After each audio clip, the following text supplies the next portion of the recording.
Hello. आज हम लोग क्लास नाइन्थ का FTRE का 24 दिसंबर में जो पेपर हुआ था क्लास थर्ड का, उसको हम लोग डिस्कस करेंगे। ठीक है, तो यहाँ पे पेपर थर्ड को देख रहे हैं, ये JEE एडवांस पे बेस्ड ज़्यादा है। ठीक, इसमें भी 3 सेक्शन है, सेक्शन 1, सेक्शन 2, सेक्शन 3। ठीक है, सेक्शन 1 में अगर आप सही कर रहे हैं तो +3 है, गलत कर रहे हैं तो -1। सेक्शन 2 में हम देख रहे हैं +4 है और -1 मार्किंग है। और सेक्शन 3 में +3 है और -1, यानी कि यहाँ पे आपको ज़्यादा स्कोर करने को मिलेगा। ठीक है, कितने टाइम करना है? 90 मिनट्स में करना है। तो सेक्शन 1 स्टार्ट करते हैं। सेक्शन 1 30 मिनट्स का है। ठीक है, तो चलिए पहला क्वेश्चन स्टार्ट कर रहे हैं। पहला क्वेश्चन आपको एक फिगर दी गई है। अब ये फिगर है फोर्स और डिस्टेंस के, फोर्स और डिस्प्लेसमेंट के। तो ये वाई एक्सिस है और ये एक्स एक्सिस है। जब हम इसको मल्टीप्लाई करते हैं फोर्स इंटू डिस्टेंस, तो ये क्या हो जाता है? वर्क। वर्क क्या होता है? Force into displacement.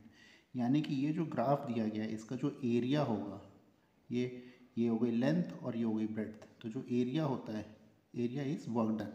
ठीक है, तो यहाँ पे आपको ये कॉन्सेप्ट पता चल गया होगा। तो यहाँ पे हमको क्या पता करना है?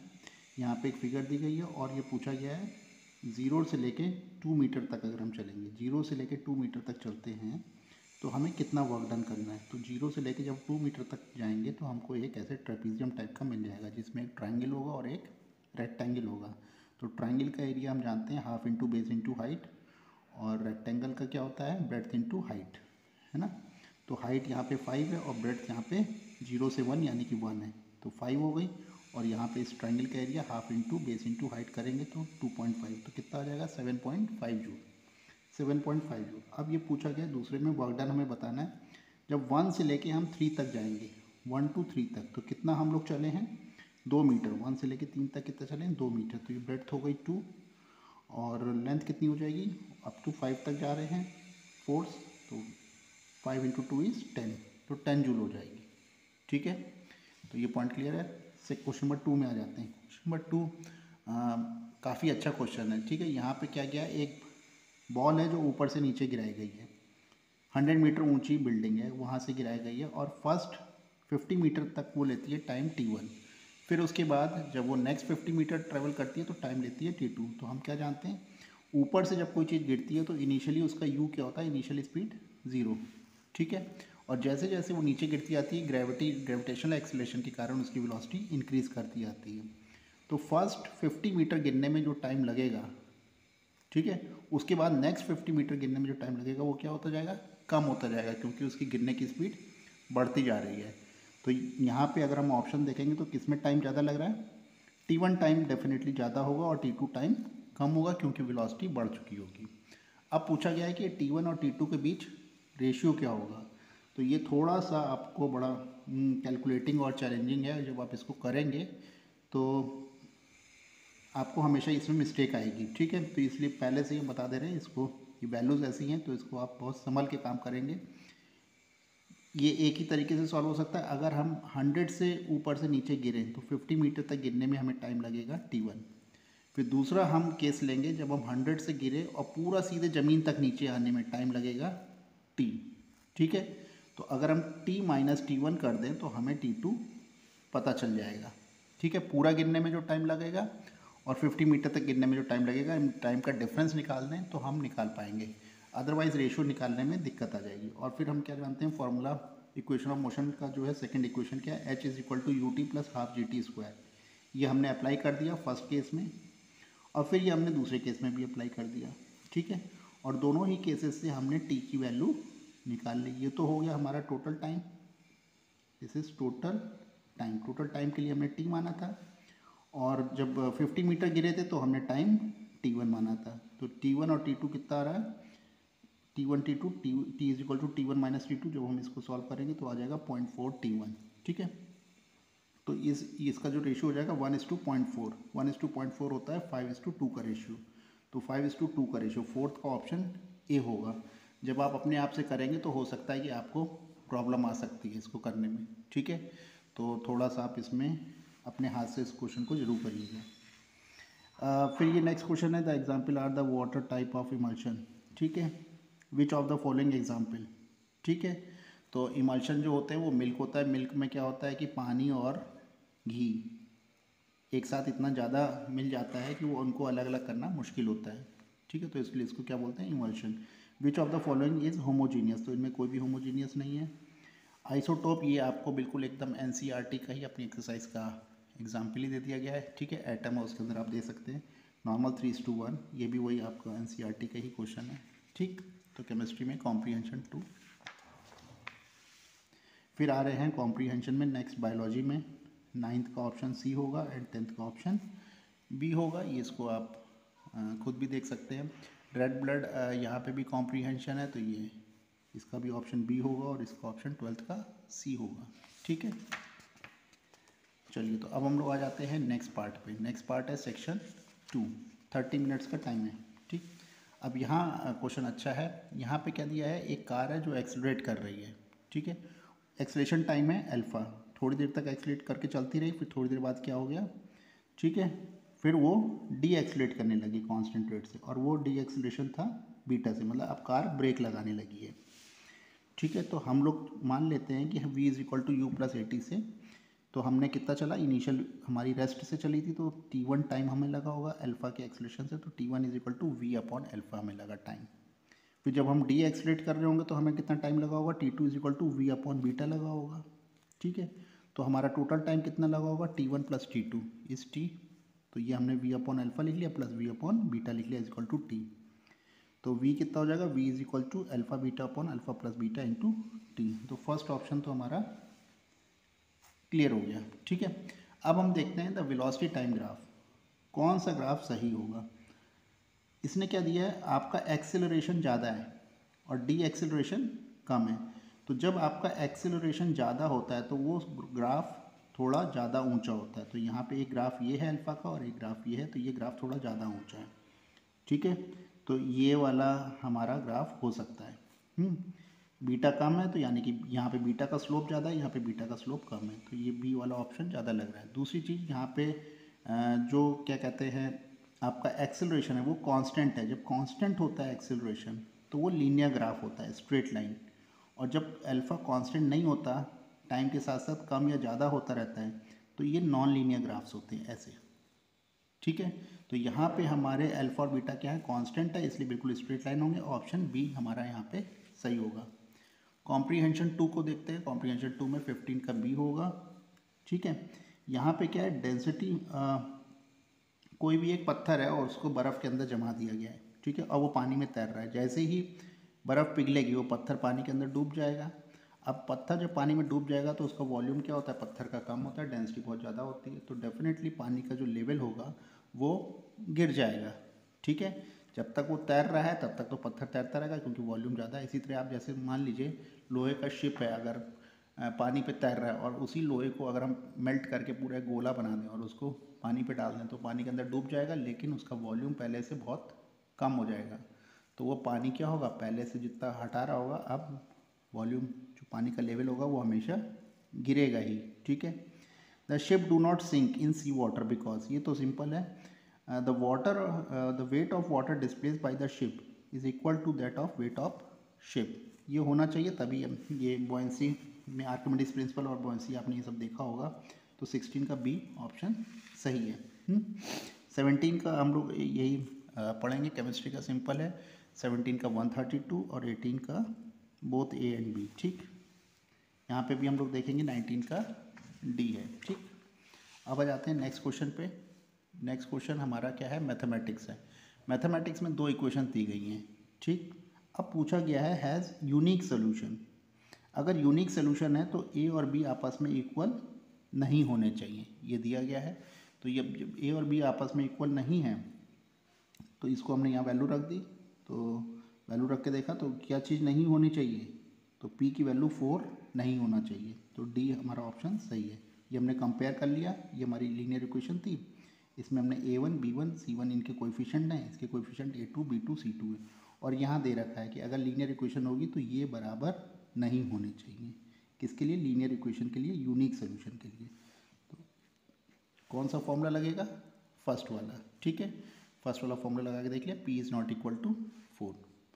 अब आ जाता है which of the following system has no solution. तो नो सॉल्यूशन के लिए कौन सा फॉर्मूला लगेगा, सेकंड वाला, तो A1/A2 is equal to B1/B2 but not equal to C1/C2, तो ये नो सोल्यूशन हो जाएंगे। तो यहाँ पे सेकेंड वाला फॉर्मूला लगा के अप्लाई कर दिया तो हमने क्या देखा, K इज इक्वल टू -4/3, और दूसरे वाला जब लगाएंगे तो K is not equal to 6, तो 22 का क्या हो जाएगा, 22 का सी ऑप्शन सही हो जाएगा। 23 में देखते हैं। 23 अच्छा क्वेश्चन है। यहाँ एक आपको एक पॉलिनोमियल दी गई है जिसको x-2 से डिवाइड करा गया है। x-2 से जब इसको डिवाइड करेंगे तो ये इसका एक फैक्टर होगा, अगर फैक्टर है तो इसको सेटिस्फाई करेगा। तो x की वैल्यू को हम 2 इसके अंदर पुट कर दें, तो जब पुट कर देंगे तो ये वैल्यू क्या हो जाएगी, 0, तो इसमें k की वैल्यू पता चल जाएगी। अब हमें बताना क्या है, k+3 पता लगाना है। k की वैल्यू आपको पता ही है, तो k+3 हमको करके वैल्यू पुट कर देंगे तो ये हो गया हमारा 1, तो ऑप्शन डी करेक्ट हो जाएगा। 24 में देखते हैं। 24 एक हमें पॉलिनोमियल दी गई है, इज ए परफेक्ट स्क्वायर, ठीक है, ये ध्यान देंगे परफेक्ट स्क्वायर पे। अगर ये परफेक्ट स्क्वायर है तो हमने इसको एक स्क्वायर के फॉर्म में बदला है और a+b का होल स्क्वायर होगा ये, ठीक है। तो इसको हमने a+b मतलब y+z का होल स्क्वायर, और ये क्या होता है, y² + z² + 2yz, ये हम आइडेंटिटी जानते हैं, ठीक है। इस आइडेंटिटी से हमने क्या करा, इसको इसके साथ कंपेयर कर लिया। क्या कर लिया, कंपेयर कर लिया। तो ये हो गया y², ये हो गया z², ये 2yz, ठीक है। तो हमें y की वैल्यू मिल गई 2x और z की वैल्यू मिल गई 3 और 2yz की 12x। तो इस तरह ax की वैल्यू हमारी आ गई 12x, तो a की वैल्यू निकल आई। a की वैल्यू कितनी आ रही है, 12। क्लियर, क्वेश्चन नंबर 24 हो गया। अब आ जाते हैं सेक्शन 3 में। सेक्शन 3 हमारा 30 मिनट्स का टाइम लेगा। अब यहाँ पे भी वही है, एक बीकर है और वो कुछ हाइट तक गिरा गया, तो ये बॉयंसी वाला रूल आप देख लेंगे। बॉयंसी क्या होती है, ρg(h), तो हम इसको सॉल्व करेंगे तो हमारा ऑप्शन ए सही आ जाएगा। अब नेक्स्ट क्वेश्चन पे आते हैं। नेक्स्ट क्वेश्चन में हमारा क्या दे रखा है कि एक सैटेलाइट है जो एक गोल गोल गोल गोल घूम रहा है, ठीक है। अब ये क्वेश्चन आप लोगों ने नहीं करे होंगे, थोड़ा सा हायर लेवल पे अब जाते जा रहे हैं ग्रेविटेशन के, है ना। तो ये ग्रेविटेशन आप क्लास 11th की बुक से अगर आप देखेंगे तो आपको ईजिली सारे क्वेश्चन सॉल्व हो जाएंगे। तो ये ग्रेविटेशन मैं कहूँगा कि आप लोग क्लास 11th की बुक को देख के ज़रूर जाएं, ठीक है, अदरवाइज़ जो है क्वेश्चन सॉल्व करने में दिक्कत आएगी, ठीक है। ग्रेविटेशन के 3-4 फार्मूले हैं, आराम से आप उसको देख के इन क्वेश्चंस को कर सकते हैं। तो ये फार्मूला भी आप नोट कर लीजिए। तो फार्मूला है कि फोर्स क्या होता है, force is equal to ma, और ये ग्रेविटेशन फोर्स होता है, ये दोनों को बराबर कर दिया तो एक्सेलरेशन हमारा क्या हो जाएगा, Gmm/r²। ये तो सिंपल था ए। नेक्स्ट क्वेश्चन में प्रॉब्लम है। नेक्स्ट क्वेश्चन आपका 11th पे बेस्ड होगा। What is the frequency of revolution of the satellite, है ना। What is the frequency of revolution of the satellite. अब यहाँ पे हमें ये पता करना है फ्रीक्वेंसी, और फ्रीक्वेंसी क्या होता है, 1/टाइम पीरियड। अब time period of the satellite का फार्मूला तो आप लोगों ने कहीं देखा नहीं होगा, ये मेरे ख्याल से बस केवल आपको 11th की बुक में ही मिलेगा। तो time period of the satellite का फार्मूला होता है T is equal to 2π√r²/gm, where r is radius of the earth, m is mass of the earth, ठीक है। तो इससे जब हम इसको सॉल्व करेंगे तो हमको ये निकल कर आ जाएगा फार्मूला, ठीक। तो ये फार्मूला आ रहा है, बी ऑप्शन इज करेक्ट। तो इस फॉर्मूले को भी आप याद कर लेंगे तो आपको मदद मिलेगी। 29th में ये क्या है, which of the following changes take place addition of the.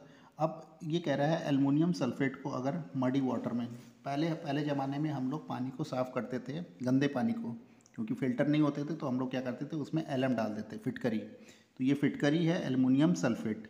तो फिटकरी जब हम पानी के अंदर डाल देते हैं गंदे पानी में, तो गंदा पानी नीचे बैठ जाता है और साफ़ पानी ऊपर आ जाता है। तो यानी कि कुछ प्रेसिपिटेट बना लेता है ये अपने साथ, मॉलिक्यूल पकड़ के ज़मीन पे भारी होकर नीचे आ जाता है। तो यानी कौन सा ऑप्शन सही होगा, 29 का ऑप्शन सी, ठीक है। Tyndall effect is shown by. तो टिंडल इफेक्ट किस में शो होता है, तो टिंडल इफेक्ट आप देखेंगे कि कोलाइडल्स में तो शो होता है, जो स्मोक होते हैं, या आप देखेंगे कोहरा है, उसमें आपको एक रे नज़र आती है, बिल्कुल एक बीम जैसी नज़र आती है, ठीक है। तो यहाँ पे जब लाइट जलाते हैं तो स्मोक में आप देखेंगे तो आपको एक बीम टाइप की नज़र आएगी। तो कोलाइड कॉल्ड एरोसोल, ये गैस और सॉलिड से मिलके बनता है, ठीक है, स्मोक। ये सब क्या है, ये बिल्कुल एकदम ट्रू सॉल्यूशंस है। ट्रू सॉल्यूशंस में आपको बीम कभी भी नज़र नहीं आएगी, तो टिंडल इफेक्ट नहीं होगा। टिंडल इफेक्ट आप जानते हैं, पानी भरे ग्लास में जब आप एक टॉर्च रखेंगे तो आपको बीम नज़र नहीं आएगी। ऐसे मटेरियल जिसके अंदर आप रखेंगे और आपको लाइट की बीम नज़र आए, वो टिंडल इफेक्ट शो करती है। क्वेश्चन नंबर 31 सिंपल है। क्वेश्चन नंबर 31 आप सॉल्व कर लेंगे। बी ऑप्शन है 32 का ऑप्शन बी। अब आ जाते हैं नेक्स्ट क्वेश्चन मैथमेटिक्स पे। ठीक है, मैथमेटिक्स पार्ट अच्छा है। यहाँ पे आपको एक रैशनल नंबर दिया गया है और ये पता लगाना है कि ए और बी की वैल्यूज़ क्या होंगी। ठीक है, तो ये आपने देख लिया, ये हमारा रैशनल नंबर है। अब हम इसको देखते हैं। यहाँ पे क्या है, ये हमारा एक रैशनल नंबर है। ठीक है, हमारा रैशनल नंबर है, इसको हमने रैशनलाइज कर लिया, इसके माइनस से ऊपर नीचे मल्टीप्लाई कर दिया। ठीक है, जब माइनस से ऊपर नीचे मल्टीप्लाई करेंगे तो हमको क्या मिल जाएगा, ये मिल जाएगी इक्वेशन। फिर इसको और सिंप्लीफाई करेंगे तो ये आ जाएगा, और सिंप्लीफाई करेंगे तो ये आ जाएगा। ठीक है, अब हमारा वैल्यू ये आ गई है। अब हमने इसको क्या करा, कंपेयर कर लिया है, ए माइनस 4b, ये जो हमको दिया गया है उसके साथ हमने इसको कंपेयर कर लिया। तो ए की वैल्यू आ गई 19/5 और बी की वैल्यू आ गई 41/30। तो ऑप्शन सी इज़ करेक्ट। ठीक है, ऑप्शन सी इज़ करेक्ट। अब दूसरे वाले में देख रहे हैं, y को हम मानेंगे ये, z को मानेंगे ये। तो हमें क्या बताना है, x is equal to y plus z अगर है तो वैल्यू बताइए x अपॉन √2y कितना होगा। ठीक है, तो इसको सॉल्व करते हैं। हम क्या जानते हैं, x is equal to y plus z. तो y कितना है, जो भी है रख लिया, z की वैल्यू रख ली। ठीक है, हमें पता क्या लगाना है, x अपॉन √2y। तो x तो हमें पता ही चल गया, y प्लस जेड। ठीक है, फिर हमने क्या करा, y की वैल्यू इस पर रख दी, y की वैल्यू रख दी और √2। अब नॉर्मली हमने इसको क्या करा, सॉल्व करना शुरू कर दिया। ठीक है, ये √2 अंदर मल्टीप्लाई करेंगे तो 4 + 2 √2 हो जाएगा। इसी तरह ऊपर वाले पार्ट को हम अब रैशनलाइज करना पड़ेगा। तो हमने इसी नंबर को ही ऊपर और नीचे मल्टीप्लाई कर दिया, तो कोई फ़र्क तो पड़ेगा नहीं। हाँ, अब इसको सिंप्लीफाई करने में हमें थोड़ी मदद मिल जाएगी। तो इसी टर्म को इसके साथ आप मल्टीप्लाई करेंगे तो क्या आ जाएगा, ये आ जाएगा, दूसरा टर्म ये आ जाएगा अपॉन 4√2। ये रूट था तो अंडर रूट हट जाएगा, 4 + 2 √2 हो जाएगा। अब ऊपर वाला पार्ट अगर हम लोग सॉल्व करेंगे तो अब ये आ जाएगा अपॉन 4√2 आ जाएगा। फिर उसको और सॉल्व करेंगे तो कितना आ जाएगा, इसको सिंप्लीफाई बस करते जाइए, सिंप्लीफाई करते जाएंगे तो ये आ जाएगा, सिंप्लीफाई करेंगे तो ये आ जाएगा, पूरा कट जाएगा, विच इज़ इक्वल टू 1। तो ऑप्शन ए इज़ करेक्ट। तो 34 का ऑप्शन क्या हो जाएगा, A is correct. Now question number हम लोग आ जाते हैं 35 में। एक नंबर है जिसको क्या करना है, नंबर्स ऑफ फैक्टर्स, इसके कितने फैक्टर्स हो सकते हैं। तो ये हम देख लिया कि इसको हमने क्या करा, इनके फैक्टर्स बना लिए। ठीक है, और तो इसमें हमें क्या नजर आया, 3 की पावर 5 नजर आई और 2 की पावर 5। कितने फैक्टर्स हो सकते हैं, इन सब की पावर को आप 1 ऐड कर दीजिए सिंपली। तो 5 + 1 × 35 + 1, इनको आपस में मल्टीप्लाई कर दीजिए। तो कितने फैक्टर्स बन सकते हैं, 96 फैक्टर्स इनके बन सकते हैं। This is the rule. ठीक है, क्वेश्चन नंबर 36, अच्छा क्वेश्चन है। How many 3 digit number which have exactly 3 factors. 3 digit के ऐसे कितने नंबर हैं जिनके केवल 3 फैक्टर्स बन सकते हैं। तो सबसे पहला नंबर हमने ले लिया 121, इसके केवल 3 ही फैक्टर बन सकते हैं, एक 1, एक 11 और तीसरा वो खुद 121, और कोई इसका फैक्टर नहीं बनेगा। 11 × 11 है, 121 × 1 है। ठीक है, तो ये आप देख रहे हैं कि इसके ये 3 फैक्टर हैं, 1, 11 एंड 121। तो इसी तरह हम नेक्स्ट नंबर देखेंगे 169, 289, ये क्या है, 3 डिजिट के नंबर हैं। ये भी 361 3 डिजिट का नंबर है, 529, 841 और 961। ये ऐसे नंबर हैं 3 डिजिट के जिनके 3 ही फैक्टर हो सकते हैं, बाकी सबके तो ज़्यादा फैक्टर्स होंगे। तो इन नंबरों को मैंने ऐड कर लिया, 1 2 3 4 5 6 7 8, 7 तक कितने हो रहे हैं, 1 2 3 4 7 नंबर्स हो रहे हैं। तो आंसर्स क्या हो जाएगा, 7। ठीक है, तो इस तरह हमने ये पेपर 3 को भी सॉल्व कर लिया आज।